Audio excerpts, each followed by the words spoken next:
بسم اللہ الرحمن الرحیم۔ وضو ہو یا نہیں ہو، ہر وقت یہ تسبیح لازمی پڑھو۔ حضور نبی کریم صلی اللہ علیہ وآلہ وسلم کو یہ تسبیح جبرائیل نے بتائی تھی۔ اللہ یہ تسبیح پڑھنے والے کو 1000 حج و عمرہ کا ثواب اور قضا نمازیں ادا تصور فرماتا ہے۔ یہ تسبیح چٹان کو ریزہ ریزہ، پانی کو روک دے، آگ کو بجھا دے اور گناہوں کو مٹا دے جیسے وہ خطا کار تھا ہی نہیں۔ وہ تسبیح یہ ہے۔ محترم ناظرین، اللہ تعالیٰ کی عبادت بجا لانے کے کچھ خاص لمحات ہوتے ہیں، لیکن اس کا ذکر اذکار کرنے کے لیے کوئی لمحات کی قید نہیں۔ انسان جب جہاں جیسے چاہے اللہ تعالیٰ کے ذکر سے اپنے دلوں کو منور کر سکتا ہے۔ کچھ اذکار ایسے ہیں جن کو باوضو حالت میں کرنا ضروری ہوتا ہے، لیکن ہمارا آج کا وظیفہ ایک ایسی خاص تسبیح کا عمل ہے جس کے لیے وضو ہونے کی بھی کوئی قید نہیں۔ اگر آپ کا وضو ہے یا نہیں ہے، آپ تب بھی یہ تسبیح کا عمل کر سکتے ہیں۔ یہ ایسی خاص اور مجرب تسبیح ہے کہ جو پیارے آقا حضرت محمد صلی اللہ علیہ وآلہ وسلم کو جبرائیل امین علیہ السلام نے بتائی۔ اللہ پاک اس تسبیح کے پڑھنے والے کو 1000 حج و عمرہ کا ثواب عطا کرتا ہے، اس کے تمام گناہ مٹا دیے جاتے ہیں۔ اس نے ساری زندگی اگر نمازیں ادا نہ کی ہوں تو اس کی قضا نمازیں ادا تصور ہوتی ہیں۔ یہ ایسی بابرکت اور طاقتور تسبیح ہے کہ اگر چٹان پر پڑھی جائے تو اس کو بھی ریزہ ریزہ کر دے، پانی کو روک دے، آگ کو بجھا دے اور انسان کی خطاؤں کو ایسے مٹاتی ہے کہ وہ کبھی خطا کار تھا ہی نہیں۔ تو یہ حضرت جبرائیل علیہ السلام کی طرف سے حضور پاک صلی اللہ علیہ وآلہ وسلم کو دیا گیا ایک خاص تحفہ ہے۔ تو اس تسبیح کے بارے میں جاننے کے لیے گزارش ہے کہ ویڈیو کو آخر تک لازمی دیکھیے گا۔ ناظرین، رات کا پچھلا پہر تھا، مدینہ کی فضاؤں میں سکون اور خاموشی کا راج تھا۔ آسمانوں پر چمکتے ستارے گواہ تھے کہ آج کچھ غیر معمولی ہونے والا ہے۔ نبی کریم صلی اللہ علیہ وآلہ وسلم اپنی چادر رحمت میں لپٹے عبادت میں مصروف تھے کہ اچانک حضرت جبرائیل امین علیہ السلام نازل ہوئے، نور کی روشنی پھیل گئی، ہوائیں مہک اٹھیں اور فرشتے ادب سے جھک گئے۔ حضرت جبرائیل نے کہا، اے محمد صلی اللہ علیہ وآلہ وسلم، میں ایک ایسا راز لے کر آیا ہوں جو قیامت کے دن بندے کو ایسا مقام عطا کرے گا کہ لوگ حیرت میں پڑ جائیں گے۔ اس کے چہرے سے نور یوں پھوٹے گا جیسے 14ویں کا چاند چمکتا ہے۔ سب کہیں گے یہ کون ہے؟ کوئی نبی ہے یا کوئی ولی یا کوئی مقرب فرشتہ ہے؟ تب ایک فرشتہ پکارے گا، نہیں، یہ وہ خوش نصیب ہے جس نے زندگی میں ایک مرتبہ یہ تسبیح پڑھی تھی جو میں آج آپ کو سکھانے آیا ہوں، اور پھر یہ بندہ بغیر کسی حساب و کتاب کے جنت میں داخل ہوگا، پل صراط پر بجلی کی مانند گزرے گا جیسے وہ گناہگار تھا ہی نہیں۔ اگرچہ اس کے گناہ سمندروں کی جھاگ، درختوں کے پتوں اور بارش کے قطروں سے بھی زیادہ ہوں، اللہ تعالیٰ اسے معاف فرما دے گا، اسے 1000 مقبول حج و عمرے کا ثواب ملے گا۔ جو یہ تسبیح پڑھے گا اس کی تمام قضا نمازیں ادا تصور ہوں گی۔ یہ تسبیح اگر آگ پر پڑھی جائے تو وہ فوراً بجھ جائے گی، اگر چٹان پر پڑھی جائے تو وہ ریزہ ریزہ ہو جائے گی، اور اگر کوئی پیاسا ہو اور یہ تسبیح پڑھے تو فوراً سیراب ہو جائے گا۔ اگر کوئی بھوکا ہو اور یہ تسبیح پڑھے تو رزق کا دروازہ اس پر کھل جائے گا۔ اگر کوئی حافظ قرآن نہ بن پا رہا ہو تو اس تسبیح کے ذریعے اس کے حافظے میں قرآن سما جائے گا۔ محترم ناظرین، حضرت ابوبکر صدیق رضی اللہ تعالیٰ عنہ فرماتے ہیں، میں نے یہ تسبیح رات اور دن میں پڑھی اور مجھے وہ شرف نصیب ہوا جو دنیا کی سب سے بڑی دولت سے بڑھ کر تھا۔ مجھے خواب میں سرکار مدینہ صلی اللہ علیہ وآلہ وسلم کی زیارت کا شرف عطا ہوا۔ حضرت عمر فاروق رضی اللہ تعالیٰ عنہ فرماتے ہیں، جب بھی میں نے کسی حاجت کے لیے یہ تسبیح پڑھی، اللہ تعالیٰ نے مجھے کبھی مایوس نہیں کیا، میری ہر دعا قبول کی، کبھی رد نہ ہوئی۔ حضرت عثمان غنی رضی اللہ تعالیٰ عنہ کو قرآن پاک حفظ کرنے میں مشکل پیش آ رہی تھی۔ وہ سرکار دو عالم صلی اللہ علیہ وآلہ وسلم کی خدمت میں حاضر ہوئے اور عرض کی، یا رسول اللہ، میں کوشش کرتا ہوں مگر قرآن مجھے یاد نہیں ہوتا۔ نبی کریم صلی اللہ علیہ وآلہ وسلم نے مسکرا کر فرمایا، یہ کلمات پڑھ کر دعا کرو، تمہیں قرآن یاد ہو جائے گا۔ حضرت عثمان غنی رضی اللہ تعالیٰ عنہ نے اس تسبیح کے کلمات پڑھے اور پھر قرآن ان کے سینے میں اتر گیا۔ کیا آپ بھی تسبیح کے ان کلمات کو جاننا چاہتے ہیں؟ کیا آپ چاہتے ہیں کہ قیامت کے دن بغیر حساب و کتاب جنت میں داخل ہوں؟ کیا آپ چاہتے ہیں کہ پل صراط سے بجلی کی طرح پار ہو جائیں؟ کیا آپ چاہتے ہیں کہ ہر حاجت پوری ہو؟ کیا آپ چاہتے ہیں کہ آپ کی قضا نمازیں معاف ہوں، آپ کے گناہ معاف ہوں، آپ کو 1000 حج عمرے کا ثواب ملے؟ تو اس تسبیح کے راز کو جانیے۔ یہ وہ راز ہے جو حضرت جبرائیل علیہ السلام خود لے کر آئے۔ نبی کریم صلی اللہ علیہ وآلہ وسلم نے فرمایا، مجھے میری امت میں سے 70,000 افراد دکھائے گئے جو بغیر حساب و کتاب جنت میں داخل ہوں گے۔ یہ وہ لوگ ہوں گے جو جھاڑ پھونک نہیں کرواتے، بدشگنی نہیں لیتے اور اللہ پر کامل بھروسہ رکھتے ہیں۔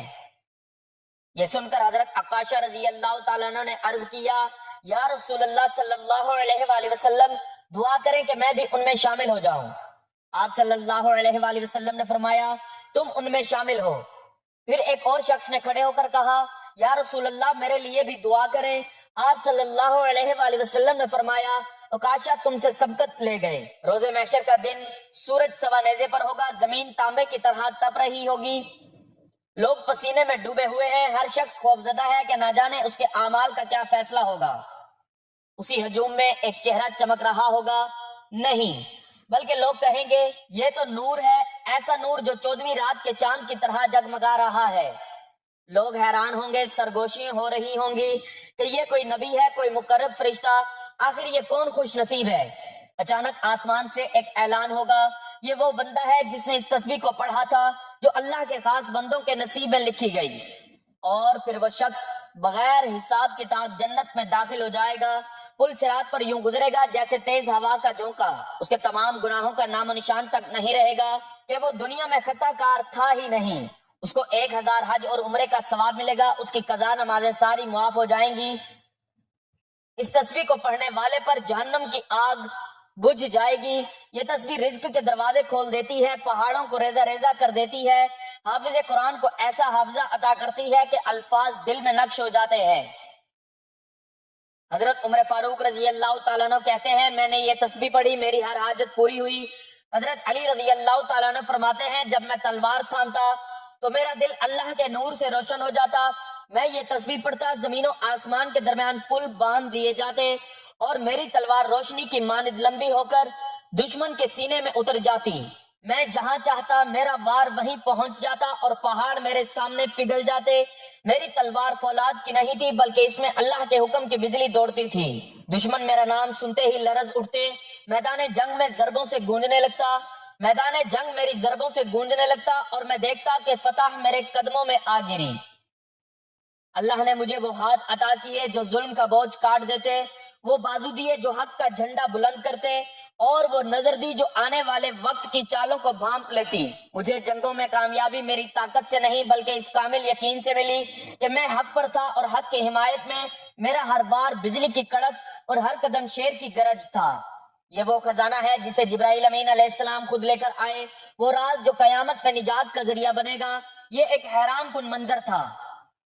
صحابہ کرام رضی اللہ تعالیٰ عنہ نبی کریم صلی اللہ علیہ وآلہ وسلم کے گرد بیٹھے ہوئے تھے کہ اچانک ایک اجنبی شخص مسجد میں داخل ہوا، اس کے کپڑے نہایت سفید، بال کالے اور سفر کے کوئی آثار نہ تھے،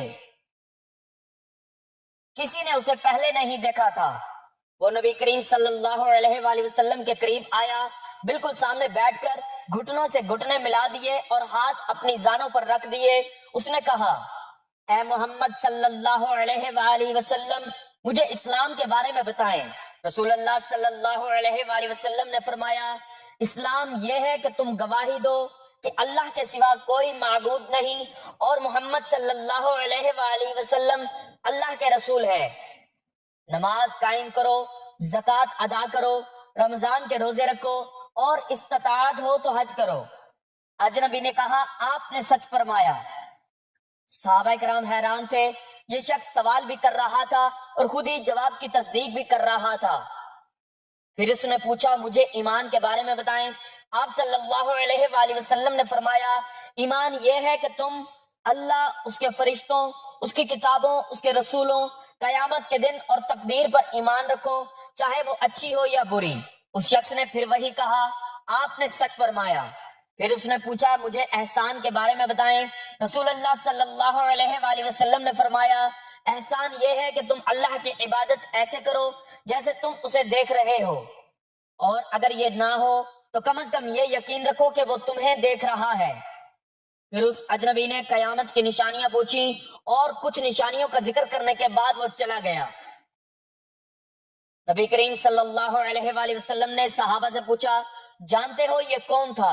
صحابہ نے کہا، اللہ اور اس کا رسول صلی اللہ علیہ وآلہ وسلم بہتر جانتے ہیں۔ آپ صلی اللہ علیہ وآلہ وسلم نے فرمایا، یہ جبرائیل تھے جو تمہیں تمہارا دین سکھانے آئے تھے۔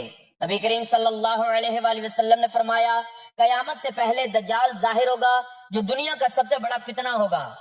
وہ ایک آنکھ سے کانا ہوگا، اس کی دوسری آنکھ انگور کی طرح ابری ہوئی ہوگی۔ وہ لوگوں کو جنت اور جہنم دکھائے گا، لیکن اس کی جنت اصل میں جہنم ہوگی اور اس کی جہنم اصل میں جنت ہوگی۔ صحابہ حیران ہو کر سن رہے تھے۔ آپ صلی اللہ علیہ وآلہ وسلم نے مزید فرمایا، وہ زمین میں 40 دن تک رہے گا، لیکن وہ دن اس طرح ہوں گے، پہلا دن 1 سال کے برابر، دوسرا دن 1 مہینے کے برابر، تیسرا دن 1 ہفتے کے برابر، اور باقی دن عام دنوں جیسے ہوں گے۔ صحابہ نے فوراً پوچھا، یا رسول اللہ صلی اللہ علیہ وآلہ وسلم، جو دن 1 سال کے برابر ہوگا کیا اس میں ہم صرف 5 نمازیں پڑھیں گے؟ آپ صلی اللہ علیہ وآلہ وسلم نے فرمایا، نہیں، بلکہ وقت کا حساب کر کے نمازیں ادا کرنا۔ پھر آپ صلی اللہ علیہ وآلہ وسلم نے فرمایا، دجال پوری زمین پر تیزی سے سفر کرے گا، جیسے بادلوں کو ہوا اڑاتی ہے۔ وہ مدینہ اور مکہ میں داخل نہیں ہو سکے گا، کیونکہ وہاں فرشتے اس کی حفاظت کریں گے۔ پھر نبی کریم صلی اللہ علیہ وآلہ وسلم نے دجال کے قتل کی خبر سنائی۔ حضرت عیسیٰ ابن مریم علیہ السلام دمشق کے مشرق میں سفید مینار پر اتریں گے، ان کے ہاتھوں میں نیزہ ہوگا، وہ دجال کو لطف اسرائیل کے قریب ایک جگہ میں قتل کریں گے۔ ایک رات جب مکہ خاموش تھا، رسول اللہ صلی اللہ علیہ وآلہ وسلم پر وحی کا نزول ہوا کہ اے محمد صلی اللہ علیہ وآلہ وسلم، تمہیں آسمانی سفر پر لے جایا جائے گا۔ حضرت جبرائیل علیہ السلام آپ کو بیت المقدس مسجد اقصی لے کر گئے، جہاں تمام انبیاء نے آپ کے پیچھے نماز ادا کی۔ پھر آپ کا سفر آسمان کی طرف ہوا۔ پہلے آسمان پر حضرت آدم علیہ السلام سے ملاقات ہوئی، دوسرے آسمان پر حضرت یحییٰ اور حضرت عیسیٰ علیہ السلام، تیسرے آسمان پر حضرت یوسف علیہ السلام، چوتھے آسمان پر حضرت ادریس، پانچویں پر حضرت ہارون، چھٹے پر حضرت موسیٰ، ساتویں آسمان پر حضرت ابراہیم علیہ السلام سے ملاقات ہوئی، جو بیت المعمور کے ساتھ ٹیک لگائے بیٹھے تھے۔ پھر آپ صلی اللہ علیہ وآلہ وسلم کو سدرۃ المنتہا تک لے جایا گیا، جہاں جبرائیل رک گئے اور کہا، اے محمد صلی اللہ علیہ وآلہ وسلم، اس سے آگے جانے کی مجھے اجازت نہیں، یہاں سے آپ کو اکیلے جانا ہوگا۔ اور پھر اللہ رب العزت سے ملاقات ہوئی، جہاں 50 نمازوں کا حکم ہوا، جو بعد میں کم کر دی گئیں، لیکن ان کا اجر 50 ہی کا رکھا گیا۔ جب نبی کریم صلی اللہ علیہ وآلہ وسلم واپس آئے تو کفار نے مذاق اڑایا، لیکن ابو بکر صدیق رضی اللہ تعالیٰ عنہ نے کہا، اگر محمد صلی اللہ علیہ وآلہ وسلم نے کہا ہے تو یہ سچ ہے۔ محترم ناظرین، حدیث قدسی ہے کہ نبی کریم صلی اللہ علیہ وآلہ وسلم نے فرمایا، اللہ تعالیٰ فرماتا ہے، اے میرے بندو، میں نے اپنے اوپر ظلم کو حرام کیا اور تمہارے درمیان بھی ظلم کو حرام قرار دیا، بس تم ایک دوسرے پر ظلم نہ کرو۔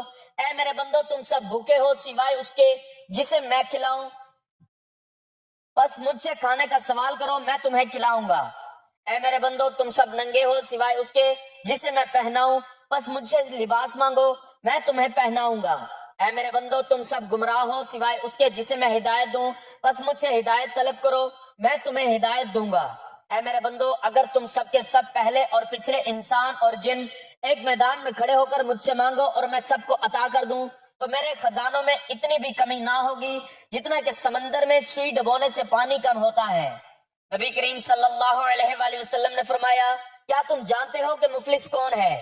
صحابہ نے عرض کیا، ہم میں مفلس وہ ہے جس کے پاس نہ درہم ہو نہ مال۔ آپ صلی اللہ علیہ وآلہ وسلم نے فرمایا، میری امت کا مفلس وہ شخص ہوگا جو قیامت کے دن نماز، روزہ اور زکوٰۃ لے کر آئے گا، لیکن اس نے کسی کو گالی دی ہوگی، کسی پر تہمت لگائی ہوگی، کسی کا مال کھایا ہوگا، کسی کا خون بہایا ہوگا، کسی کو مارا ہوگا، بس اس کی نیکیاں ان لوگوں میں بانٹ دی جائیں گی۔ اگر اس کی نیکیاں ختم ہو گئی اور حقوق باقی رہے تو ان لوگوں کے گناہ اس پر ڈال دیے جائیں گے اور پھر اسے جہنم میں ڈال دیا جائے گا۔ نبی کریم صلی اللہ علیہ وآلہ وسلم نے فرمایا، بنی اسرائیل میں 3 شخص تھے، ایک کوڑی، دوسرا گنجا، تیسرا نابینا۔ اللہ تعالیٰ نے انہیں آزمانا چاہا، بس ان کے پاس ایک فرشتہ سب سے پہلے کوڑی کے پاس آیا اور پوچھا تمہیں کیا چیز سب سے زیادہ پسند ہے؟ اس نے کہا اچھا رنگ اور اچھی جلد، تاکہ لوگ مجھ سے نفرت نہ کریں۔ فرشتے نے اس پر ہاتھ پھیرا تو وہ خوبصورت ہو گیا۔ پھر پوچھا تمہیں کون سا مال پسند ہے؟ اس نے کہا اونٹ، بس اسے حاملہ اونٹنی دے دی گئی۔ پھر گنجے کے پاس آیا اور پوچھا تمہیں کیا پسند ہے؟ اس نے کہا اچھے بال، تاکہ لوگ مجھ سے نفرت نہ کریں۔ فرشتے نے اس پر ہاتھ پھیرا تو وہ خوبصورت ہو گیا۔ پھر پوچھا تمہیں کون سا مال پسند ہے؟ اس نے کہا گائے، پھر اسے حاملہ گائے دے دی گئی۔ پھر نابینا کے پاس آیا اور پوچھا تمہیں کیا پسند ہے؟ اس نے کہا اللہ مجھے بینائی عطا کرے تاکہ میں لوگوں کو دیکھ سکوں۔ فرشتے نے اس پر ہاتھ پھیرا تو وہ نابینا ٹھیک ہو گیا۔ پھر پوچھا تمہیں کون سا مال پسند ہے؟ اس نے کہا بکری، پس اسے حاملہ بکری دے دی گئی۔ یہ سب جانور بڑھتے گئے یہاں تک کہ ان کے پاس وادیاں بھر گئیں۔ پھر فرشتہ کوڑی کے پاس آیا، اس کی پرانی حالت میں آیا اور کہا مجھے کچھ دو، میں محتاج ہوں۔ اس نے کہا یہ سب میرا آبائی مال ہے۔ فرشتے نے کہا اگر تم جھوٹے ہو تو اللہ تمہیں پہلے جیسا کر دے۔ پھر گنجے کے پاس گیا، اس نے بھی انکار کیا تو دعا دی کہ اللہ تجھے پہلے جیسا کر دے۔ پھر نابینا کے پاس آیا اور کہا میں مسکین اور مسافر ہوں، مجھے کچھ دو۔ اس نے کہا یہ سب مال اللہ کا دیا ہوا ہے، لے جتنا چاہے۔ فرشتے نے کہا اپنا مال اپنے پاس رکھ، یہ محض آزمائش تھی، اللہ تجھ سے راضی ہوا اور تیرے ساتھیوں سے ناراض ہو گیا۔ ناظرین، ایک عظیم راز حضرت جبرائیل علیہ السلام کی لائی ہوئی وہ خاص تصویر رات کا پچھلا پہر تھا۔ مدینہ کی فضاؤں میں سکون اور خاموشی کا راج تھا۔ آسمان پر چمکتے ستارے گواہ تھے کہ آج کچھ غیر معمولی ہونے والا ہے۔ نبی کریم صلی اللہ علیہ وآلہ وسلم اپنی چادر رحمت میں لپٹے عبادت میں مصروف تھے کہ اچانک حضرت جبرائیل امین علیہ السلام نازل ہوئے۔ نور کی روشنی پھیل گئی، ہوائیں مہک اٹھی اور فرشتے ادب سے جھک گئے۔ جبرائیل علیہ السلام نے کہا اے محمد صلی اللہ علیہ وآلہ وسلم، میں ایک ایسا راز لے کر آیا ہوں جو قیامت کے دن بندے کو ایسا مقام عطا کرے گا کہ لوگ حیرت میں پڑ جائیں گے۔ اس کے چہرے سے نور یوں پھوٹے گا جیسے 14ویں کا چاند چمکتا ہے۔ سب کہیں گے یہ کون ہے؟ کوئی نبی یا کوئی ولی یا کوئی مقرب فرشتہ ہے۔ تب ایک فرشتہ پکارے گا نہیں، یہ وہ خوش نصیب ہے جس نے زندگی میں ایک مرتبہ یہ تسبیح پڑھی جو میں آج آپ کو سکھانے آیا ہوں، اور پھر اس بندے کے گناہوں کو بخش دیا جائے گا جیسے وہ کبھی خطا کار تھا ہی نہیں۔ اس کو 1000 حج و عمرے کا ثواب ملے گا، اس کی تمام قضا نمازیں معاف ہو جائیں گی۔ یہ تسبیح اگر آگ پر پڑھی جائے تو وہ فوراً بجھ جاتی ہے، اگر پہاڑ پر پڑھی جائے تو وہ ریزہ ریزہ ہو جاتا ہے۔ ان کلمات کے ذریعے رزق میں فراوانی ہوتی ہے، اور وہ بابرکت تسبیح یہ ہے لا الہ الا اللہ الملک الحق المبین، لا الہ الا اللہ الحکم العدل المتین، وربنا آباؤنا الاولون، لا الہ الا انت سبحانک انی کنت من الظالمین۔ ترجمہ: اللہ کے سوا کوئی معبود نہیں، وہی بادشاہ ہے، سچا اور ظاہر ہونے والا، یعنی ہر چیز کو واضح کرنے والا۔ اللہ کے سوا کوئی معبود نہیں، وہی فیصلہ کرنے والا ہے، انصاف کرنے والا اور مضبوط یعنی زبردست طاقت والا۔ اور ہمارے رب وہی ہیں جو ہمارے پہلے باپ دادا کے بھی رب تھے۔ اے اللہ، تیرے سوا کوئی معبود نہیں، تو پاک ہے، بے شک میں ہی ظالموں میں سے تھا۔ تو ناظرین محترم، وقت کی نزاکت کو مد نظر رکھتے ہوئے آپ کو بتاتے ہیں کہ آپ نے اس تسبیح کو کب، کہاں، کیسے اور کتنی تعداد میں پڑھنا ہے۔ تو اس کے لیے نہ ہی جگہ کی کوئی قید ہے، نہ ہی وقت کی کوئی پابندی۔ آپ کو جب جہاں جیسے وقت مل جائے آپ نے ان کلمات کی تسبیح پڑھ لینی ہے۔ اگر آپ کسی نماز کے بعد پڑھنا چاہیں تو زیادہ افضل ہے، اگر نماز کے بعد نہیں بھی پڑھ سکتے تب بھی آپ کو جیسے ہی وقت مل جائے، آپ کا وضو ہو یا نہیں ہو، آپ اس تسبیح کا عمل کر سکتے ہیں۔ اس کے لیے سب سے پہلے آپ نے حضور پاک صلی اللہ علیہ وآلہ وسلم کی ذات اقدس پر درود پاک کا نذرانہ پیش کرنا ہے۔ ایک بار ثواب کے لیے میرے ساتھ بھی درود پاک پڑھ لیں۔ اللہم صلی علی محمد وعلی آل محمد کما صلیت علی ابراہیم وعلی آل ابراہیم انک حمید مجید۔ اللہم بارک علی محمد وعلی آل محمد کما بارکت علی ابراہیم وعلی آل ابراہیم انک حمید مجید۔ درود پاک پڑھنے کے بعد آپ نے 3 مرتبہ سورۃ الفاتحہ کی تلاوت کر لینی ہے، اور اس کے بعد آپ نے مکمل ایک تسبیح ہاتھوں کی انگلیوں پر یا تسبیح کے دانوں پر گن کر ان کلمات کی پڑھ لینی ہے: لا الہ الا اللہ الملک الحق المبین، لا الہ الا اللہ الحکم العدل المتین، وربنا آباؤنا الاولون، لا الہ الا انت سبحانک انی کنت من الظالمین۔ پورے 100 مرتبہ یہ تسبیح پڑھنے کے بعد آپ نے ایک تسبیح استغفر اللہ کی پڑھ لینی ہے، اور پھر اتنا ہی درود پاک پڑھ لینا ہے جتنا وظیفہ شروع کرنے سے پہلے پڑھا تھا۔ انشاءاللہ اس عمل کی بدولت اللہ تعالیٰ آپ کے سارے گناہوں کو معاف فرما دے گا، جیسے آپ کبھی خطا کار تھے ہی نہیں۔ آپ کو 1000 حج و عمرہ کا ثواب ملے گا، آپ کی تمام قضا نمازیں معاف ہو جائیں گی، کیونکہ یہ کوئی عام تسبیح نہیں بلکہ حضرت جبرائیل علیہ السلام کی طرف سے حضور صلی اللہ علیہ وآلہ وسلم کو دیا گیا ایک تحفہ ہے، جس کی بدولت اللہ تعالیٰ جہنم کی آگ سے نجات عطا فرمائے گا، رزق کے دروازے آپ پر کھول دے گا، اور آپ کی تمام مشکلات کو دور فرما دے گا انشاءاللہ۔ حضرت علی کرم اللہ وجہ الکریم کا شمار ان ہستیوں میں ہوتا ہے جو عدل و انصاف، حلم و بردباری اور شجاعت میں بے مثال تھے۔ ایک مرتبہ کا واقعہ ہے کہ حضرت علی رضی اللہ تعالیٰ عنہ کوفہ میں قاضی کے منصب پر تھے۔ ایک دن ایک بوڑھا شخص عدالت میں حاضر ہوا اور کہا: اے امیر المؤمنین، میں ایک مسافر ہوں اور میری ساری جمع پونجی راستے میں کھو گئی ہے، اب میرے پاس کچھ نہیں بچا، میں سخت پریشان ہوں، میری کوئی مدد کیجیے۔ حضرت علی رضی اللہ تعالیٰ عنہ نے نہایت شفقت سے اس بوڑھے کی طرف دیکھا اور فرمایا: تم کس شہر سے آئے ہو؟ بوڑھے نے جواب دیا: میں شام کا رہنے والا ہوں۔ حضرت علی کرم اللہ وجہ الکریم نے مزید پوچھا: تمہارا پیشہ کیا ہے؟ بوڑھے نے کہا: میں مزدور ہوں، اب بڑھاپا آ گیا ہے اور میرے لیے محنت و مشقت کرنا ممکن نہیں رہا۔ حضرت علی رضی اللہ تعالیٰ عنہ یہ سن کر انتہائی افسوس میں مبتلا ہو گئے اور فرمایا: یہ کیسا انصاف ہے کہ جب تک تمہاری جوانی اور طاقت تھی تمہیں کام پر لگایا گیا، لیکن جب تم کمزور اور ناتواں ہو گئے تو تمہیں بے یار و مددگار چھوڑ دیا گیا۔ اس پر حضرت علی رضی اللہ تعالیٰ عنہ نے فوراً بیت المال کے نگران کو بلایا اور حکم دیا کہ اس بوڑھے شخص کا وظیفہ مقرر کیا جائے اور اسے روزانہ بیت المال سے خرچ دیا جائے تاکہ وہ عزت کے ساتھ زندگی گزار سکے۔ پھر حضرت علی رضی اللہ تعالیٰ عنہ نے نہایت سختی سے فرمایا: یہ کوئی انصاف نہیں کہ ہم اس کی جوانی کی محنت سے فائدہ اٹھائیں اور جب یہ بوڑھا ہو جائے تو اسے بے سہارا چھوڑ دیں۔ یہ اسلامی حکومت کا فرض ہے کہ وہ اپنے ضعیف اور معذور شہریوں کا پورا خیال رکھے۔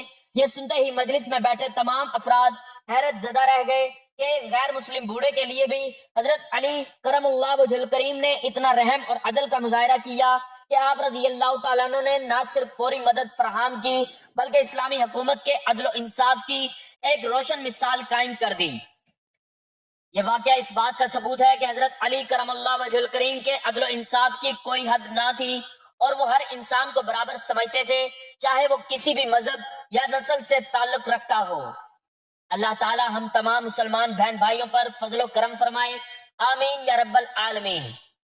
دعا ہے کہ اللہ تعالیٰ میرا سنانا اور آپ کا سننا اپنی بارگاہ میں قبول و منظور فرمائے، آمین۔ ناظرین، گزارش ہے کہ اللہ تعالیٰ کے 99 ناموں میں سے ایک نام لکھ کر کمنٹس میں ضرور شیئر کریں۔ اللہ تعالیٰ ہم سب کا حامی و ناصر ہو، آمین۔ جزاک اللہ۔